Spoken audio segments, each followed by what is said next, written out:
From the Heritage Foundation, I'm Tim Descher, and this is Heritage Explains.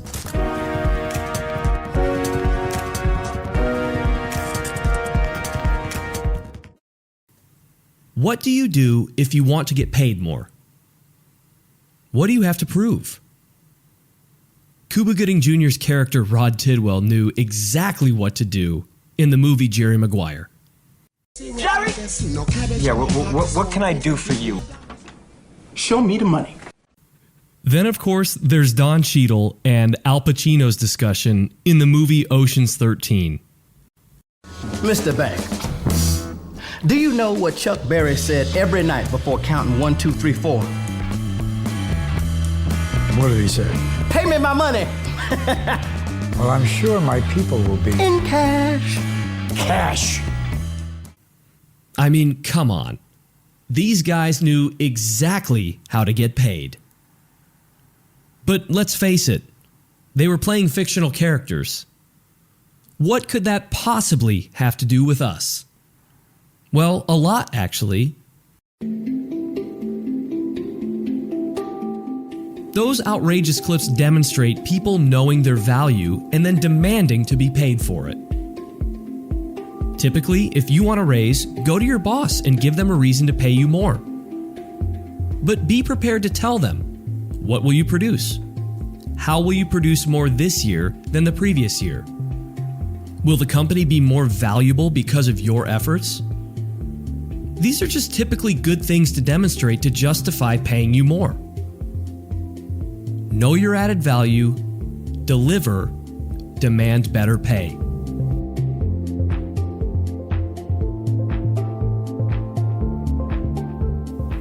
But if you've been paying attention to the news over the last several years, many people on the left are now calling for a $15 minimum wage, regardless of your skill set or the value you add to the company. We've seen the Fight for 15 campaign across the nation, and in some localities like Seattle, New York City, and San Francisco, the campaign has actually worked.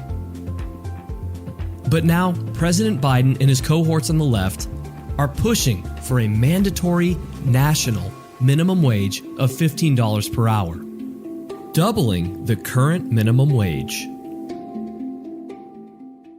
Here's President Biden voicing support.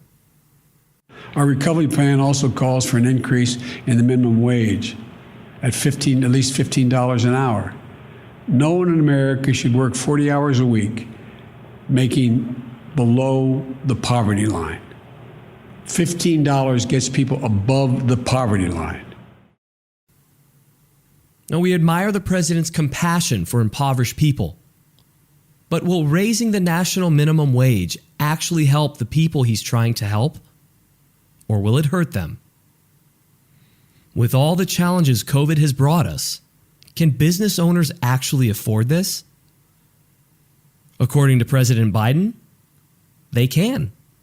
There is no evidence that when you raise the minimum wage, businesses go out of business. That is simply not true.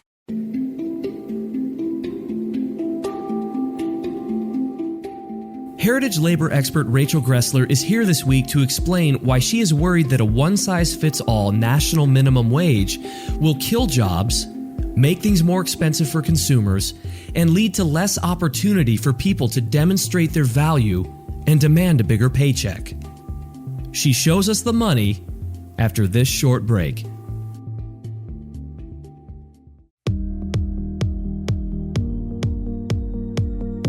It's because of support from listeners like you that we can continue to produce podcasts like Heritage Explains and SCOTUS 101.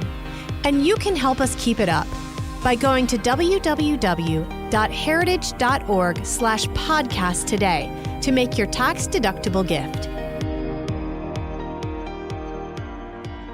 Rachel, thank you so much for joining us again on Heritage Explains. My pleasure, Tim. It's great to be here. So a minimum wage in general is, I think it's a bad idea on principle. You know, set aside the $15 minimum wage.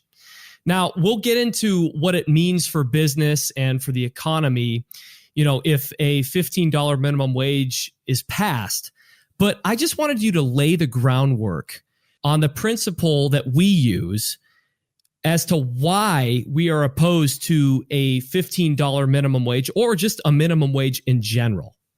Sure. Anytime that you set a minimum or a maximum anything, you're really excluding a bunch of people who would otherwise be below that minimum or who would be above that maximum. And that's the problem here that we're looking at, is by raising the federal wage or any state or local wages to a level that is above what the market calls for it to be, you're pricing everybody out that's below that level. And so you are taking jobs away from people and you're taking opportunities away from individuals. And yes, we all want people to earn higher incomes, but the way to do that is by helping people to become more productive so that they can actually produce things that are of more valuable and that their incomes can grow over time.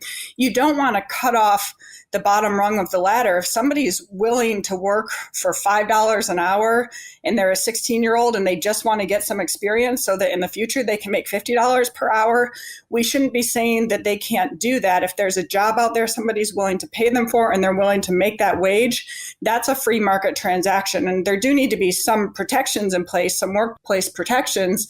And we have lots of labor laws in the United States that provide those sorts of things, but we don't want to exclude people.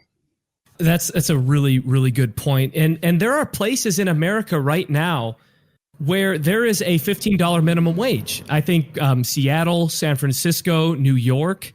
But, those are expensive cities to live in. And if they determine that that's what they want to require, then, they should have the freedom to do that. Not saying we agree with it, not saying that it's smart, but that is where we are in the process right now. I guess the best example is try to buy a beer in New York City versus Topeka, Kansas. I think that's the best thing. I mean, it's definitely more expensive. So let me just ask you this. What would a $15 minimum wage look like outside of the Acela corridor, New York, Washington, D.C., that area where we live? Yeah, and I think that's a great question because we have all these policymakers sitting there in Washington, D.C. and saying we need a $15 minimum wage across the United States as one size fits all policy, when really one wage doesn't fit all states and all localities. And so if you were to enact a $15 minimum wage in one of the lowest cost states, which is Mississippi, that's equivalent to a $35.74 minimum wage in the District of Columbia. Wait. Say that again. Wait. $35.74 would be the equivalent minimum wage for DC, where these policymakers are setting this. And I don't think anybody would say that $35 should be the minimum wage. They would realize that that's just not really economically possible. And yet that's what they're imposing on Mississippi, and go even further south to Puerto Rico, where the median wage is $10 per hour. Well, translate that to DC, that's like a $53 per hour minimum wage. Puerto Rico already has only 40% of its population participating in the labor force. And that's because a lot of them have already been pushed into the underground economy because of the minimum wage as well as other labor restrictions. You impose a $15 minimum wage there, and you're just going to drive more people into unemployment or into underground employment where they don't actually have the protections that people want them to have. Rachel, why is $15 the number? Why not $25? Why not $35? Why is $15 the number that the left has landed on? Well, Fight for 15 sounds good. And, I think a handful of these cities in California and New York and other places have decided that they want to have $15 per hour. And once they have $15 per hour, on net, they can kind of handle it. It's high cost areas and they're able to raise their prices some. But even those places, Seattle, San Francisco, New York City, they've seen employment fall in the city because those people who don't have the most experience and the most education get pushed out of their jobs. Those smaller businesses that aren't able to compete with the bigger companies are pushed outside those borders.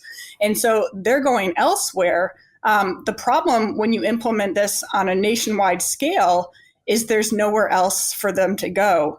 And so, as you said, at what point do we cut it off? We always want people to earn more income, but when you do it by a government mandate, you're inherently just redistributing money. And in the end, economic studies show you're actually reducing net income, Whereas if you instead try to give people the capability to earn a higher wage, then everybody benefits and you have a larger economy and higher incomes for everyone.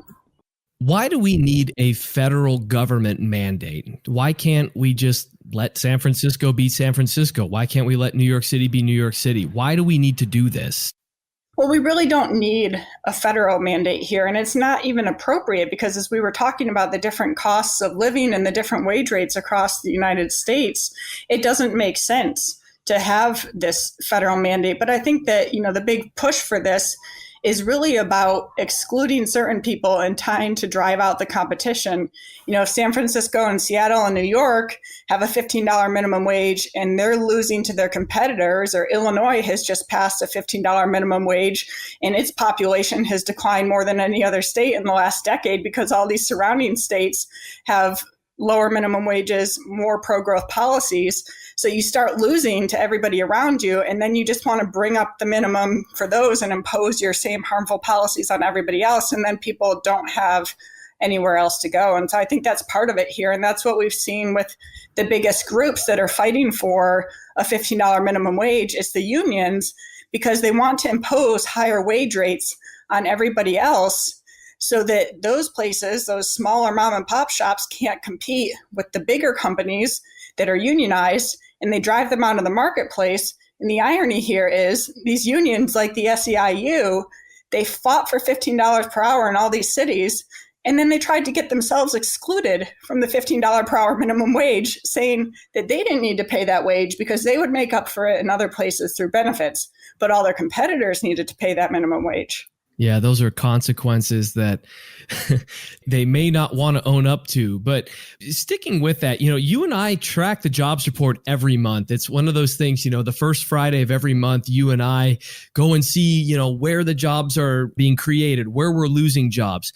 It's clear to see how specific policies impact hiring that way.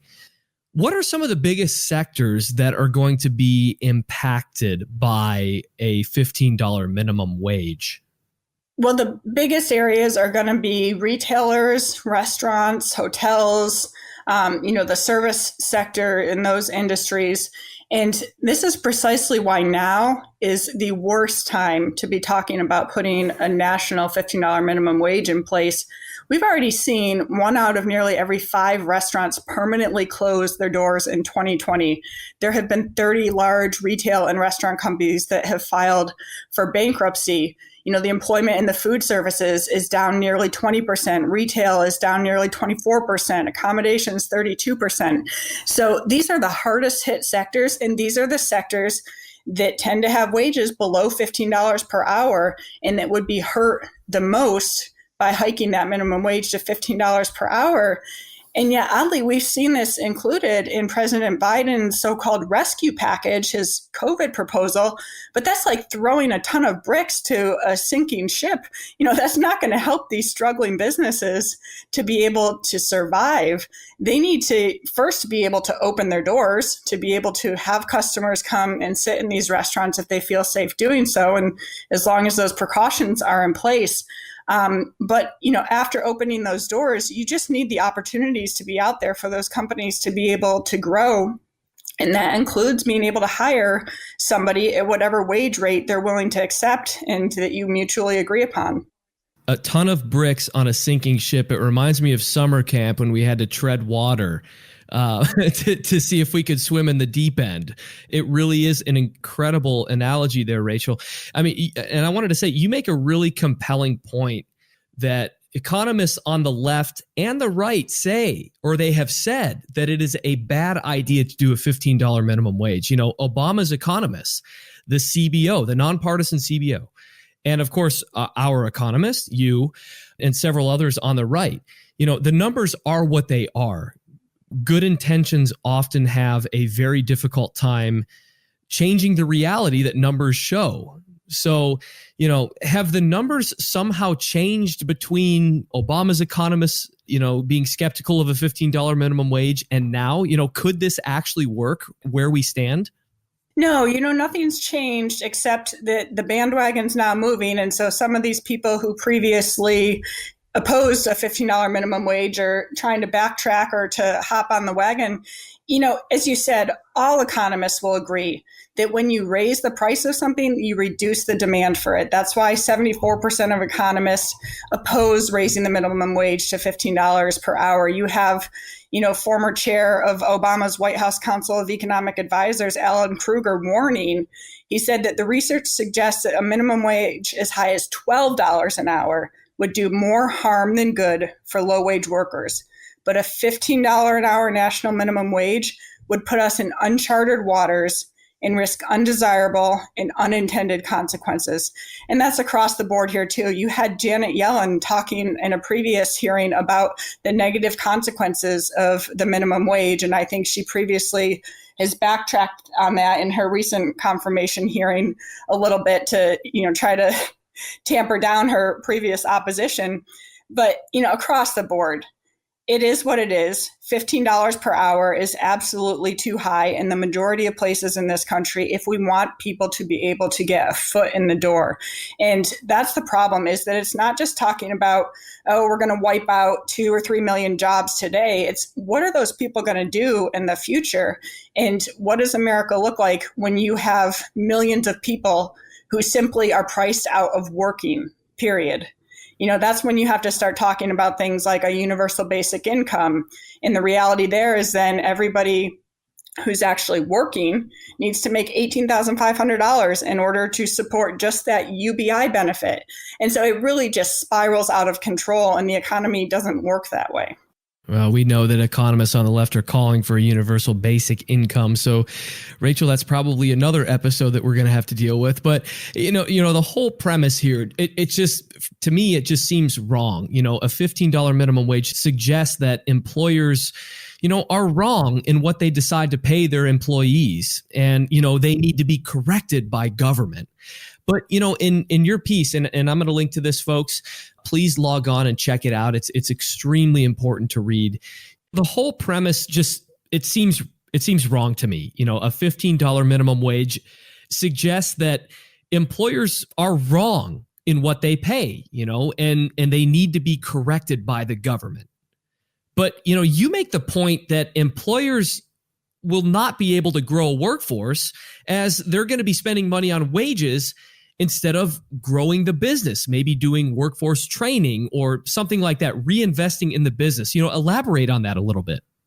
So, Tim, you're right that part of what workers receive is not just wages and benefits, but it's also investments in those workers. It's training them so that they can move up in the company and grow in their careers.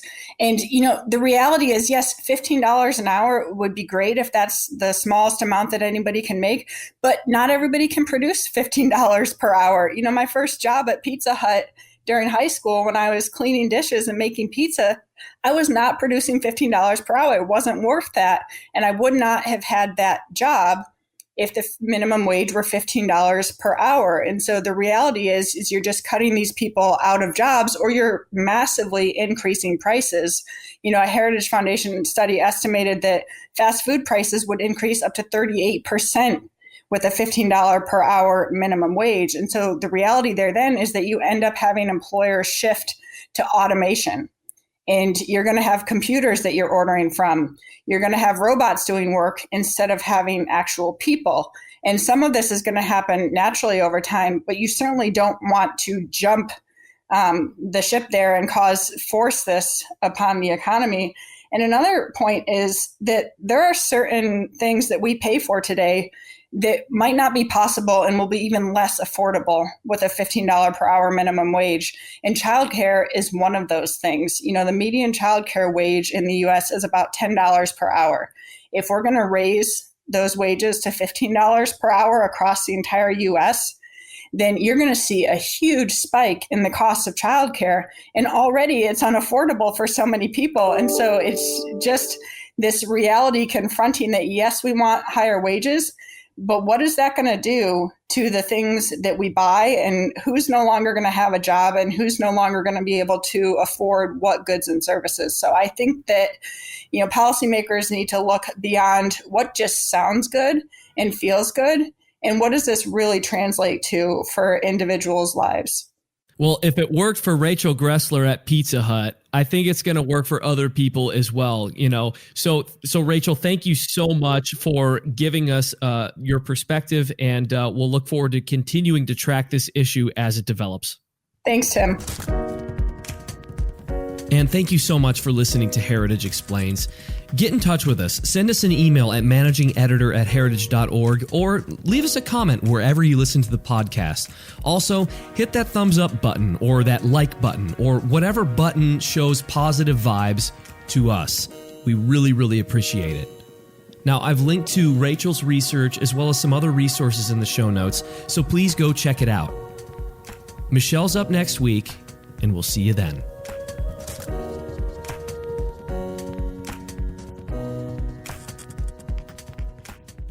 Heritage Explains is brought to you by more than 500,000 members of the Heritage Foundation. It is produced by Michelle Cordero and Tim Descher, with editing by John Popp. Thanks for watching the Heritage Foundation's YouTube channel. With more than 500,000 members, we are the nation's largest conservative research and education institution. We believe the principles and ideas of the American founding are worth conserving and renewing. Please help us further our mission by subscribing to this channel and sharing our videos with your family and friends.